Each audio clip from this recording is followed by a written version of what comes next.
Fala aí, torcedor palmeirense, vou chegando com mais um vídeo com as últimas informações lá do nosso Palmeiras. Eu separei um corte que o Facicano traz as últimas informações do Verdão. Palmeiras que deu um grande passo aí com a primeira vitória em cima do Fortaleza para a próxima fase da Copa do Brasil. Mas antes de soltar o vídeo, não se esqueça de se inscrever no canal, deixar o like. E agora, sem enrolação, bora pro vídeo, galera. E bola é o seguinte, tá? Depois de uma grande vitória do Palmeiras contra o Fortaleza, aliás, primeiro tempo do Palmeiras bem mais ou menos, para não falar que foi ruim, e um segundo tempo espetacular. Do jeito que eu tenho gostado de ver o Palmeiras jogar. Aliás, detalhe importante, tá? De 8 tempos que o Palmeiras jogou nesses últimos jogos, desde que voltou da parada da Copa do Mundo, contra o Coritiba, contra o Atlético Mineiro, contra o Vitória e contra o Fortaleza, desses 8 tempos, né, contando obviamente 2 em cada jogo, o Palmeiras, pra mim, em 6 desses 8 tempos, jogou um belíssimo futebol. Exceções: segundo tempo contra o Galo, na derrota por 2-1, Palmeiras foi ridículo, uma bagunça, Palmeiras do primeiro semestre, e o primeiro tempo contra o Fortaleza, em que o Palmeiras foi anulado, de novo aquele time de bicão, de desespero, sem nenhuma organização, de muita correria e pouca prática. O que tem dado certo nesse Palmeiras, mesmo ainda com coisas a melhorar e evoluir como qualquer time de futebol, mas já há algo bem positivo acontecendo, é a atitude e a postura do Palmeiras em querer ter mais a bola. Um Palmeiras que tem saído melhor de pressão na saída de bola. Um Palmeiras que, quando acelera o jogo no toque de bola, tem triangulado mais, tem feito menos cruzamentos, mais tabelas, mais aproximação dos jogadores, e que pode ainda explorar melhor as duas laterais até a linha de fundo, que é o que eu falo, onde pra mim o Palmeiras daria um salto de qualidade e de muita segurança de forma bem definitiva nesse segundo semestre se o Abel fizesse isso. É o Alan, que é um ponta esquerda, não ser sacrificado nesse lado direito, nessa ala, para jogar como esquerda, como ponta esquerda por ser canhoto, para ter velocidade, drible, agredir a linha de fundo. E o John Arias, que tá jogando bem, mesmo improvisado na esquerda, ele e o Arias, aliás, ele e o Alan, inclusive se sacrificando muito taticamente pela equipe, podendo jogar como ponta direita. Justamente para ter aquilo que ele mais gosta: drible, velocidade, imposição, linha de fundo, e ambos com a versatilidade de cortar por dentro para fazer as triangulações e as infiltrações com o Andréas Pereira, com o Marlon Freitas, enfim, Maurício, seja lá quem for. Pra mim, o Palmeiras ganharia muito com essas mudanças. Ganharia um time que atacaria com muita velocidade pelos dois lados, sem ficar toda hora previsível a cortar esse jogo por dentro e em algum momento esbarrar em alguma equipe que fique numa marcação mais cerrada, tá? São ajustes, são questões, é uma visão, uma opinião minha de querer que o Palmeiras jogue com menos defensores. Ah, mas tá ganhando com 3 zagueiros. Eu prefiro um time com mais meio campo. Eu também, galera. Eu preferi o Palmeiras com 2 zagueiros, né? A gente é acostumado a jogar com esse esquema, mas o Abel está insistindo. Mas pra mim o Abel está sacrificando muito o Alan jogando ali na ponta direita e o John Arias jogando na ponta esquerda, galera. Se ele invertesse esses dois jogadores, eu acho que ele ia conseguir ter mais qualidade no ataque do Palmeiras. E essas duas alterações do que o sistema com 3 zagueiros. Prefiro, porque o Marlon Freitas e o Andréas Pereira são jogadores que saem ao mesmo tempo. Isso é ótimo, porque são criadores, porém, em algum momento também você sofre de uma retomada. Minha única percepção. Só isso. Mas de resto, tem que elogiar. Apesar de eu não gostar do sistema, o time tem jogado bem. Tem jogado bem e tem ganhado confiança. E em especial jogadores dos quais eu cobrava muito desempenho. O Maurício, Ramon Sosa voltaram bem depois da Copa do Mundo. Murilo tem jogado de forma melhor do que foi o primeiro semestre, mas principalmente Maurício e Ramon Sosa. E o que isso significa? Que o Palmeiras ganha alternativas. Ganha 2 jogadores que não tinham confiança antes da Copa e que voltaram muito bem. E reconheço com muita tranquilidade, porque eu quero sempre o bem do time. Maurício, como eu brinquei, foi ligado na tomada. Na história do cabinho do celular. Ligaram o Maurício, deram carga pro Maurício. Jogando bem. Ramon Sosa, mais versátil. E aí o Abel passa a ter mais opções para um segundo semestre em que esse time vai ter o elenco testado à prova. ainda mais com a ambição de conquistar a Copa do Brasil, em que já está nas quartas de final. Para mim, desculpem, torcedor do Fortaleza, mas o Palmeiras com 3-0, no ritmo em que está, impossível de perder essa vaga para as quartas de final. Eu concordo com o Facicano, galera. Sem clubismo algum que eu falo isso. Vai ser muito difícil o Fortaleza reverter essa história contra o Palmeiras. O Verdão conseguiu construir uma grande vantagem e está jogando muita bola, algo que não aconteceu ano passado. E o Maurício está calando a minha boca, está calando a boca do Facicano e de muitos palmeirenses. Que o Maurício continue assim. Parabéns, Maurício. Continue jogando essa bola que está jogando, né, galera? O Palmeiras na Libertadores tem um chaveamento que, por mais que no papel possa ser, digamos assim, mais fácil pra muita gente, que eu tenho os pés no chão de dizer que, olha, o Palmeiras vai ter que decidir muita coisa fora de casa, e ao mesmo tempo é sempre um perigo, tal, mas dos males o menor, poderia ser um chaveamento com equipes mais tradicionais, dá pra ir avançando. Então, é uma possibilidade de novo brigar pelo quarto título, sem contar o Campeonato Brasileiro, em que o Palmeiras tem uma liderança, uma vantagem sobre o Flamengo, e se continuar nessa toada, ele pode inclusive até definitivamente garantir, não vou dizer se matematicamente, mas virtualmente essa conquista do brasileiro e poder sim, se estiver na mesma balada, olhar para a Copa do Brasil e para a Libertadores com muito carinho de, por que não, sonhar até com uma hipotética tríplice coroa. É o resgate de um trabalho do Abel que não estava frutífero há muito tempo, mas que finalmente, por mudar a postura e fazer com que o time faça aquilo que eu adoraria ter visto mais vezes em campo e que até pra mim minou a oportunidade do Palmeiras ter conquistado essas taças em tempos recentes, que é ter um futebol bem jogado.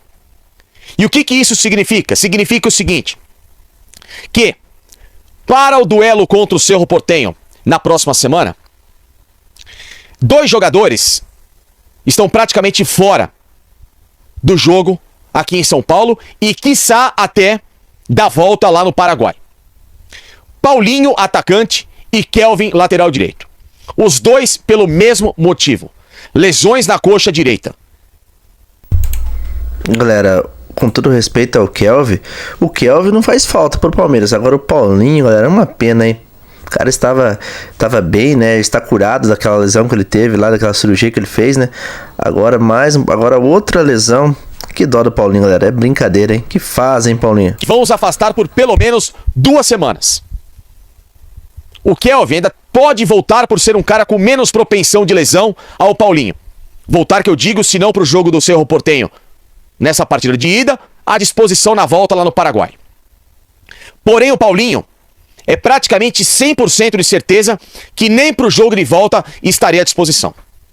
Palmeiras trata como, obviamente, uma questão que por um cara que ficou muito tempo parado e reacelerando a carga de trabalho com mais propensão a ter problemas musculares, ou seja, trata isso como algo que, em tese, estava dentro de uma certa previsibilidade, mas ao mesmo tempo sabe que é um desfalque e uma preocupação para um momento importante.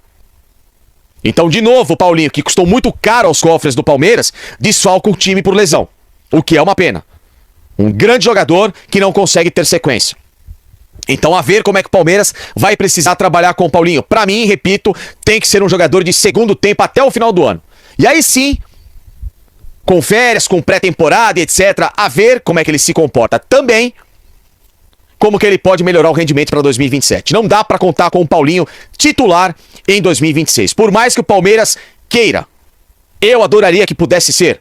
Mas vemos que fisicamente é um atleta que não vai ter essa condição em 2026. O Kelvin só importa porque é menos uma opção de um lateral e que poderia fazer com que o Alan não se deslocasse ou não ficasse toda hora sendo escalado para fazer essa função de ala pela direita e minando um jogador que seria muito útil como um atacante, um ponta esquerda, um cara veloz e mais agressivo, decisivo. Seria só por isso. Só que aí você pensa também, né? Entre Kelvin, Giai e o Alan, melhor o Alan por aqui, mesmo não sendo o cenário ideal, do que colocar 2 jogadores que não conseguem somar nessa posição. Mas por que isso? Por que eu fiz toda essa introdução de falar do time do Palmeiras? Porque mesmo com esses 2 desfalques, os bons momentos do Sousa, do Maurício, já dão mais 2 novas opções ao Abel para ter num time que ainda tem Vitor Roque e Flaco Lopes voltando. E melhor ainda, se olhar para a zaga agora com a chegada do Alexander Barbosa, aliás, eu não gosto do improviso do Emiliano Martínez, era melhor colocar um zagueiro do que o Emiliano Martínez improvisado para fazer esse terceiro zagueiro, mas a notícia boa, Gustavo Gomes, que já voltou às atividades no campo, claro, com cautela, parte física, mas que deixou bem claro para interlocutores no Palmeiras: eu quero estar à disposição já na semana que vem contra o Cerro. Jogo na casa palmeirense. Portanto, a notícia boa é que, mesmo sem Paulinho, mesmo sem Kelvin e com as boas opções encontradas nesses últimos jogos, diante da equipe do Fortaleza, do Vitória, os bons momentos aí, como eu citei, desses dois jogadores da seleção paraguaia, o terceiro, curiosamente companheiro deles na seleção paraguaia, Gustavo Gomes, tem uma chance enorme, há quem diga de 90% de possibilidade de estar à disposição e até titular no jogo contra a equipe do Cerro Porteño. Que notícia boa que o Fascani deu, né, galera? Porque o Gustavo Gomes faz muita falta, a liderança dele dentro de campo. É um touro, o Gustavo Gomes. Eu sabia que ele ia se recuperar rapidamente, né? Porque é um cara que se cuida muito, é dedicado, ele é raçudo e tem muita vontade de jogar bola. Que notícia espetacular, hein? Então, portanto, um Palmeiras que para a próxima semana, aliás, tem essa semana para poder rodar elenco. Abel, rode o elenco contra o Fortaleza. Dê minutagem para uma molecada aí. Riquelme Felipe, Belé, o Luiz Pacheco, enfim. Arthur, botem esses moleques para jogar nessa partida contra o Fortaleza. Trabalhe o time taticamente, tecnicamente, fisicamente para o jogo contra o Inter no final de semana, mas em especial para o jogo da outra semana contra a equipe do Cerro Porteño, oitavas da Libertadores, que é o que interessa. Ainda mais para poder recuperar Gustavo Gomes, que voltou numa grande forma e que está muito perto de fechar mais uma renovação de contrato com o Palmeiras, assim como o Flaco Lopes, jogador em que até agora as propostas que o Palmeiras esperava receber depois da Copa não chegaram, acima da casa de 35 milhões de euros, e portanto, Flaco Lopes, se não chegar nada que possa fazer o Palmeiras sentar para discutir, não sai do clube, como qualquer outro também, e tá certo o Palmeiras, tá bom? Então, grande notícia de que, se por um lado, lamentamos e até ficamos preocupados, né? Paulinho, toda vez, hein, dando motivo. E de novo para não estar em campo por questão de lesão, por outro lado, Gustavo Gomes provando do porquê que é sim, talvez na história do Palmeiras, o segundo maior zagueiro de todos os tempos, atrás apenas de Luiz Pereira. Porque tem atitude, porque tem liderança, porque tem futebol, mas principalmente porque é um grande profissional para estar em campo, ó. De uma lesão que poderia gerar ali de 15 a 20 dias de afastamento, Gustavo Gomes já podendo retornar diante da equipe do Cerro Porteño. Bom, a gente vai agora falar novamente de Palmeiras por aqui com o Marcelo Bazejo, que tem as informações sobre a situação do Paulinho, que não entrou em campo na partida contra o Fortaleza. O Bazejo, o jogador passou por exames hoje? É isso, Michele. O jogador passou por exames que confirmaram uma lesão no músculo adutor da coxa direita do atleta. Ele já não tinha condições de atuar ontem contra o Fortaleza, mas pediu à comissão técnica para ser relacionado, para pelo menos acompanhar os seus companheiros de perto. Esse pedido foi concedido. Fato é que agora ele vai focar na recuperação para voltar o mais rápido possível. As lesões continuam cercando o Paulinho, apesar de ele ter trabalhado forte para se recuperar dessa cirurgia na perna direita, mas não foi só o Paulinho que teve lesão constatada, não. O lateral direito Kelvin também passou por exames e teve constatado uma lesão muscular na região anterior da coxa direita. Se serve de consolo para o torcedor palmeirense, ao menos o zagueiro Gustavo Gomes avançou em sua recuperação, ele que foi desfalque contra o Fortaleza, mas a tendência é que ele não volte a ficar à disposição para a partida de volta das oitavas de final da Copa do Brasil. Só que o zagueiro paraguaio, Xerifão Alviverde, deve voltar já já, embora ainda o Palmeiras não confirme com exatidão quando que o zagueiro paraguaio vai retornar à equipe comandada pelo técnico Abel Ferreira. Paulinho e Kelvin são desfalques certos para o jogo de volta das oitavas lá na Arena Pantanal, viu, Michele? Galera, eu estava muito entusiasmado com o Paulinho, com essa volta dele a jogar futebol, né, pelo Palmeiras. Então é uma pena, né, galera, o Paulinho ficar aí fora. Ele é um jogador que tem muita vontade e tem muita qualidade, né, galera? Mas, infelizmente, eu acho que o Paulinho, galera, só vai poder jogar mesmo com frequência no Palmeiras só o ano que vem. Puxa vida, e a gente estava com tanta expectativa desse retorno do Paulinho, da recuperação, do tempo que ele teve, né, nessa época de Copa do Mundo, e agora sofre essa lesão. Mas é uma lesão mais leve, não é, Alex? É uma lesão mais leve, estima-se que o Paulinho deva ficar de fora por umas 3 semanas, né? E é um problema que, infelizmente, o Paulinho vai ter que passar. Eu já ouvi aí nas últimas horas que o Paulinho pode ser o novo Pedrinho, pode ser o novo Valdívia, que sempre voltava e tinham aqueles problemas musculares, porque o Paulinho, ele ficou quase 2 anos sem jogar. E um atleta de alto nível, de alto rendimento, quando fica muito tempo parado, é mais do que normal, quando ele volta a exercer as atividades junto com os outros jogadores, com a mesma intensidade, a musculatura ser diferente, sente diferente do que os outros jogadores que não tiveram um período de inatividade como teve o Paulinho. Então, infelizmente, esse é um risco que o Paulinho vai correr sempre, pelo menos por um bom tempo, e vai ter que conviver com essas situações. Infelizmente, tecnicamente, ele é demais, ele é excelente, acima da média, e sempre que ele está em campo é um perigo a mais para o adversário. O problema, justamente, é essa questão muscular, de contusão, de balanceamento de carga, e isso aí ele vai ter que passar e conviver por muito tempo. Ô, Garrafa, e aí que a gente vê que jogo é jogo e treino é treino, né? Porque ele tá treinando, ele continua fazendo musculação e todos os exercícios que tem que fazer, mas aí o jogo exige muito do atleta, mesmo ele estando em forma física e tudo mais. E lesão atrás de lesão me preocupa o emocional do Paulinho. Como é que será que ele tá para lidar com esse tipo de situação?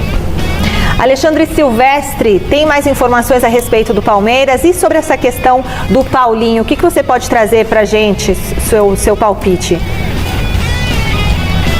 Olha, eu digo que foi uma contratação de risco calculado, porque o Palmeiras sabia do problema do Paulinho, mas calculou errado o tamanho do risco. E, infelizmente, o jogador piorou, o Palmeiras imaginou que pudesse cuidar dele e entregá-lo para o Abel 100%, isso não aconteceu, ele teve até que passar por uma cirurgia, é um problema mais grave do que se imaginava. O Palmeiras, nesse momento, errou na contratação, arriscou e errou, mas eu prefiro esperar. É difícil que o Paulinho consiga voltar a ser o que já foi, mas o tempo é que vai dizer pra gente se a contratação foi errada mesmo ou não. Nesse momento não tem como fugir da realidade, são os fatos. Palmeiras arriscou e errou no cálculo. Desculpa, eu não concordo com o que o Silvestre falou ali, galera. Porque, pra começar, essa contusão do Paulinho foi na coxa, né? Não tem nada a ver com a canela dele que ele fez a cirurgia. Então não tem nada a ver uma coisa com a outra, Silver. É porque ele ficou parado até ele entrar em ritmo de novo, um jogador que vem voltando aos poucos. Então eu acho que é normal ele ter esse tipo de contusão, porque até o Kelvin, que não joga nada e joga muito pouco, quase nem joga pelo Palmeiras, teve a mesma contusão. Então, pra mim, o Silver ali se equivocou na opinião dele, galera. Não acho que o Paulinho foi um erro do Palmeiras. E, Alex, o fato do Kelvin também não jogar o próximo jogo, acha que afeta muito a equipe? Não afeta nada, porque o Kelvin nem está sendo mais utilizado, né? O Kelvin hoje acaba sendo a terceira opção pelo lado direito, porque antes era aquela disputa Giai ou Kelvin. Só que nesse momento, pelos últimos jogos, não está sendo nenhum nem outro, né? O Giai, que voltou da Copa do Mundo, daquele período de treinamento com a seleção argentina, voltou até em alta, né? Ele vinha jogando antes da Copa pelo Palmeiras como titular, ficou com a seleção argentina até o início da Copa do Mundo, retornou, só que com esse esquema tático que o Abel usa, com 3 zagueiros mais específicos, a ala direita está sendo ocupada pelo Alan, que realmente é o cara mais indicado nesse elenco do Palmeiras para exercer essa função. Então, em termos de o elenco sentir falta, o Kelvin não vai fazer falta nenhuma, né? A gente lamenta a lesão de qualquer jogador, torce para que ele se recupere, porque ele tem que exercer a sua profissão, mas repito, não vai fazer falta nenhuma para o time do Palmeiras o Kelvin. E já o Gomes está voltando de lesão, né? Garrafa, em breve ele pode jogar. Aí vai ser bom. Encontrei alguns palmeirenses na rua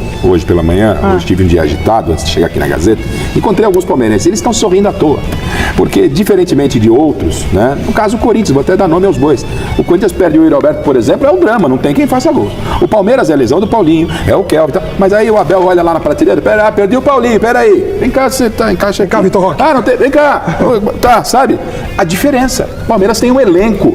Então o palmeirense não fica desesperado, mesmo quando não consegue nem contar com o Paulinho, que é uma esperança de um jogador que pode resolver. Mas tem clube aí que tem elenco, que é o caso do Flamengo, a mulambada, e mesmo assim eles não estão satisfeitos e estão aí se incomodando com esse sucesso do Palmeiras este ano, né, galera? O ano passado foi a vez deles, né? Eles jogaram muita bola, o Flamengo, jogaram um bom futebol ano passado e foram campeões. Agora este ano é o Palmeiras que está jogando bem. Temos que ser sinceros, não clubistas, né? Vamos falar a realidade. Só que o Palmeiras incomoda essa mídia flamenguista aí, que está muito incomodada. É guerra nos bastidores. A Leila Pereira aí sentou a lenha no Flamengo, na nota que o Flamengo postou aí, né? Porque eles estão muito incomodados, dizendo que o Palmeiras está sendo favorecido pela arbitragem. É brincadeira. Como eu falei, o Abel Ferreira criou aí fez um livro, né, sobre a sua história no Palmeiras. O Flamengo também poderia fazer um livro aí falando só sobre a arbitragem, quantas vezes a arbitragem favoreceu a equipe da mulambada do Flamengo. Eu acho que o BAP poderia lançar um livro aí em relação Flamengo versus STJD aí, que são os aliados, né, STJD, que se veste de Flamengo por baixo do terno, né? Essa é a verdade, né? Pra mim, como eu falei nos lances do Palmeiras aí, pra mim o Maurício deveria ter sido expulso naquele jogo contra o Vitória, mas assim como o Maurício poderia ter sido expulso, o jogador do Flamengo também deveria ser expulso também nos outros lances que o Facicani mostrou no vídeo passado e nos vídeos que o Palmeiras soltou, né, galera? Então, é brincadeira. Acho que tem que ser justo pra todo mundo, pra todo lado. Tem que ter punição pro Abel, tem que ter punição pro Maurício. Por que não tem punição pro Diniz, pro Dorival Júnior? Por que não tem punição para os jogadores do Flamengo, do Corinthians, do São Paulo, do Internacional? De todos os clubes. Por que só o Palmeiras tem que ser punido, né, galera? Como eu falei, não estou falando isso com clubismo. Eu acho que tem que ser justo. O STJD tem que punir todos os clubes igual. Não pode ter dois pesos e duas medidas, que é o que eles fazem. Por que o Palmeiras age de uma forma e com outros clubes agem de outra forma? Eu tive uma informação que teve 46 jogadores com lances parecidos aí com o lance do Maurício. E eles não tiveram, não foram punidos como o Maurício está sendo punido, né, galera? Então, é brincadeira, né, galera? É brincadeira. Mas deixa aí a sua opinião em relação a isso. E também sobre o Paulinho, né, galera? Que é baixa no Palmeiras, uma pena. Um jogador que estava se recuperando bem. Ele mesmo falou que já se sente curado da cirurgia que ele teve na canela, né? Então, é preocupante, né? O Paulinho não conseguir ter uma sequência, mas não acho que foi um erro a contratação do Palmeiras e eu acho que o Paulinho pode dar sim bons frutos para o Palmeiras. Esperamos que ele se recupere o quanto antes, que volte rapidamente, porque é um jogador diferente quando está dentro de campo, né? Agora a boa notícia é que o nosso xerifão Gustavo Gomes está de volta aí, vai poder ajudar o Palmeiras na sequência dos campeonatos, da Libertadores e essa sequência também na Copa do Brasil, que para mim a classificação está encaminhada, e o Brasileirão é só manter a vantagem contra a equipe do Cheiro, que não aguenta mais ver o Palmeiras líder do campeonato e bem nas competições, nas Copas, as quais o Verdão está disputando. É isso aí, galerinha palmeirense. Esse foi um vídeo com informações do nosso Palmeiras. Se você gostou, não se esqueça de se inscrever no canal, deixar o dedo no like. Eu agradeço a cada um de vocês que esteve comigo até o final desse vídeo, e que Deus abençoe a todos. Até o próximo vídeo. Aqui é Palmeiras sempre. Alô!